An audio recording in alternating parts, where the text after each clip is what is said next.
Hello, Phil here from Wings of Pegasus and welcome to another analysis video. On the agenda tonight we have JJ Cale, and JJ is going to be playing his track Cocaine, probably made more famous by Eric Clapton, but this is the original writer, and we're going to be coming from 1979 here. This is a little excerpt from a lot longer. This is 1 hour 20, this whole video, but it's coming from Paradise Studios in LA, and it's with Leon Russell as well. But let's get JJ up on screen and see how he gets on.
Okay, I'm just going to jump in here to just have a little analysis of what's going on so far.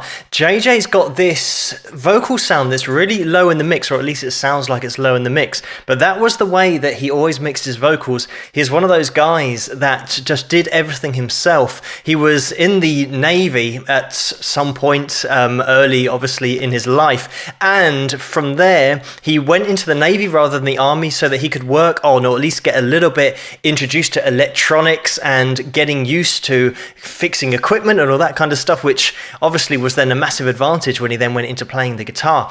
And this guitar that he's actually playing started out as an acoustic guitar, and he filled it in, or at least kind of put a little bit of wood over the top of where the hole would have been in the body, and then attached a pickup, and basically did all the wiring inside himself. Just before the performance, he is being interviewed and he just puts that guitar up on his knee and flips it around, and you get to see all the workings inside. So he's just stuck it all together himself, and I think the guitar was originally $50, just an old Harmony acoustic that he then made into an electric by doing all the wiring that he learned from the Navy. So some pretty cool stuff going on there, just the background of his guitar. But then the fact that when he started to play and started to record, he built his own recording studio, and this is how he mixed his tracks, keeping that vocal really low in the mix, but he's got that really relaxed vocal style as well. It's almost akin to talking through the mic. Eric Clapton, when he played Cocaine, he very much kept it authentic to this original, obviously extemporized a little bit with that guitar solo. But Eric Clapton himself said that John was a really, really minimal player, and that it was all about finesse, and it certainly is. When he goes into his lead section that we just had there, you saw that combination of classical side-to-side vibrato, which is a really subtle vibrato, but he throws it in there, and then he also throws in more traditional vibrato as well, just bending the string, therefore increasing the pitch, and then coming back to where you started. So he's got those two techniques in there, but uses them both really subtly, and just really rolling along with the track, not really getting in anyone's face with this. That dynamic is always on the down low, and it's a really easy listening kind of vibe going on here. And that often happens that guys that aren't necessarily that confident with their vocal, it always goes well with their guitar playing because it's got a similar vibe. It's still the same person producing the sound and producing that emotion with the vocal, so it sits in there really well. But let's get into it a little bit more. Don't forget this fact, you can't get back, okay? She don't lie, she don't lie, she don't lie, okay?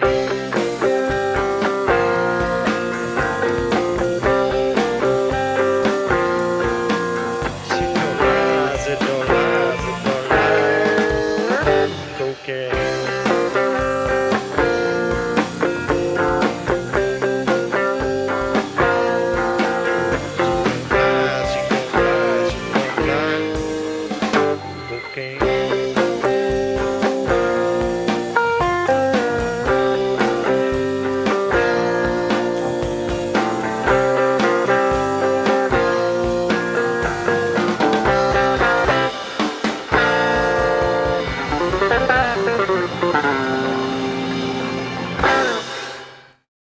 There we go, and a really cool ending. I love this performance. It's so understated, so relaxed, and just supplied, and that's finished. Quick finish to the song, and on with the next one. Another thing about John was the fact that he was very conscious of staying out of the limelight. Certainly, like I mentioned, Clapton, some people might not even know that this is JJ Cale's song. People will think that it's a Clapton song. And another interesting story, the fact that JJ Cale had the opportunity to play on American Bandstand, which I haven't seen it. It must be an American TV show. We didn't have it here in the UK. But it would have given him a lot more exposure for the album that he'd just recorded, and that's why he was given that chance to actually get on stage, play a few of his songs, and therefore make more sales. But JJ Cale was told that he wouldn't be playing live, he wouldn't be able to have his band there, and he'd have to lip sync. And this is where John said, oh no, well, I won't do it then. And how many musicians would, especially nowadays, how many musicians would do that? If it's not live, we're not playing. Even though it would, have made a lot more sales of the album, maybe made him more of a household name. And I know that he wasn't really into that. And he's just one of those pure musicians. This is what I mentioned sometimes on my channel about these older musicians back in the 60s, 70s. They just have this ethos. They just had this attitude that music is music and it's nothing to do with the business side. They don't care how much they sell, but they want to be authentic. They want to play live. They want to give an audience their music from person to person. Another one of those guitarists that shows you do not need a million notes a second to play a great lead line. And here, really minimal technique we've got here, minimal style in his playing, but just that really suits the track. In this track, imagine if he just turned to overdrive or distortion and loads of delay and started shredding all over the place. It would just sound ridiculous. Whereas these guys always knew exactly what they wanted to do with their composition and exactly how to play for that composition. And JJ Cale, one of those guys, like Clapton said, really, really minimal with his playing, but he makes every note count. And even though he wasn't one of those guys that really got up there and wanted to push himself out on the front pages, everyone knew who he was, like the great players, Mark Knopfler and Eric Clapton. Of course, Neil Young as well mentioned how much of an influence he was on his playing and his music. So people knew about JJ Cale. Maybe more people inside the industry knew of his playing and his songwriting ability than the public at large. And in 2014, The Breeze, an appreciation of JJ Cale, was actually released as an album. That's Eric Clapton and Friends. So you've got loads of guys on there. We've got Derek Trucks on there, Tom Petty as well, John Mayer, obviously Eric Clapton, but the list goes on. It's great to have a look at the original writer of a popular track. I know that Eric Clapton got a lot more exposure for this track than JJ Cale did, especially here in the UK. I'm not sure about over in the USA, but certainly